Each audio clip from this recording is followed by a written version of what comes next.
आदिम जनजाति है। ये एक छोटी सी जगह है, लेकिन इसके पास दुनिया की सबसे शक्तिशाली सेना है। राजा ने अपनी कठोर मुट्ठी से कंसार को लोहे की मिट्टी जैसा कठोर बना दिया। इसके अपने कानून और एक स्पष्ट पदानुक्रम है। राजा सर्वोच्च अधिकारी होता है। उसके अधीन 8 शक्तिशाली राज्यपाल होते हैं। इसके अलावा 61 सामंत हैं। वे कंसार शहर के संपूर्ण निर्णय लेने वाले समूह हैं। इस महल में लिया गया हर फैसला भारत की राजनीति, अर्थव्यवस्था और सेना में भारी उथल पुथल मचाएगा। अपनी शक्ति को मजबूत करने के लिए राजा ने 8 राज्यपालों के लिए सबसे भरोसेमंद लोगों को चुना। उनमें से 4 भी राजा के परिवार के सदस्य हैं। वे पहली रानी के भाई ओम, सबसे बड़े बेटे लूड, दामाद पल्लव और भतीजे शेखर हैं। लेकिन एक अपवाद है, वह है उनका सबसे छोटा बेटा डेरा। राजा क्रोधित था क्योंकि युवा डेला ने लापरवाही से स्वामी की कलाई फेंक दी थी। उस दिन से उसने अपने सबसे छोटे बेटे की उपेक्षा की। इस जगह जहाँ बलवान दुर्बलों का शिकार करते हैं, डेला अपने पिता के संरक्षण के बिना एक अत्यंत विनम्र जीवन जी रहा था। हालांकि अब वह एक राजा था, उसे लगातार अपमानित और उकसाया जाता था, लेकिन वह जानता था कि ये अपमानजनक दिन खत्म होने वाले हैं। राजा हाल ही में बेचैनी महसूस कर रहा था। उसने महसूस किया कि कोई शक्ति उपद्रव मचा रही है। पर्दे के पीछे के व्यक्ति को बेनकाब करने के लिए उसने एक साहसिक निर्णय लिया। वह कुछ समय के लिए कंसर शहर छोड़ देगा और उसकी बेटी उसकी देखभाल करने के लिए कार्यवाहक राजा होगी।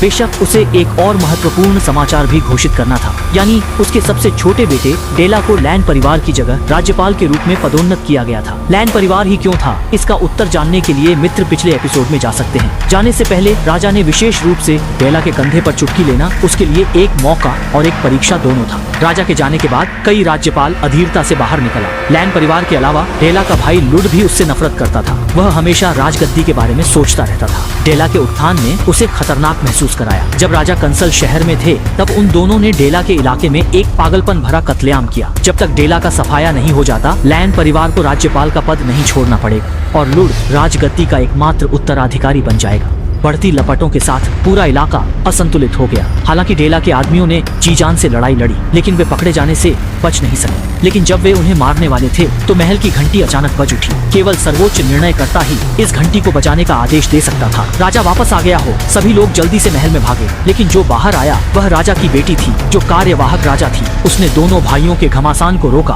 और कंसल शहर में पूर्ण युद्ध विराम की घोषणा की। लेकिन लुड ने दृढ़ता से इनकार कर दिया, क्योंकि उनके कानूनों के अनुसार जब तक राजा स्वयं युद्ध विराम जारी नहीं करता, यह सभी राज्यपालों और सामंतों के मतदान द्वारा ही तय किया जा सकता था। कार्यवाहक राजा के पास मतदान के लिए 9 दिन बाद का समय निर्धारित करने के अलावा कोई विकल्प नहीं था, इस उम्मीद में कि उसके पिता तब तक वापस आकर अशांति को रोक सकेंगे। हालांकि इन 9 दिनों के दौरान कोई भी कार्रवाई नहीं कर सकता था। फिर भी सामंत अगले युद्ध की तैयारी के लिए दुनिया भर से सेनाएं इकट्ठा कर रहे थे।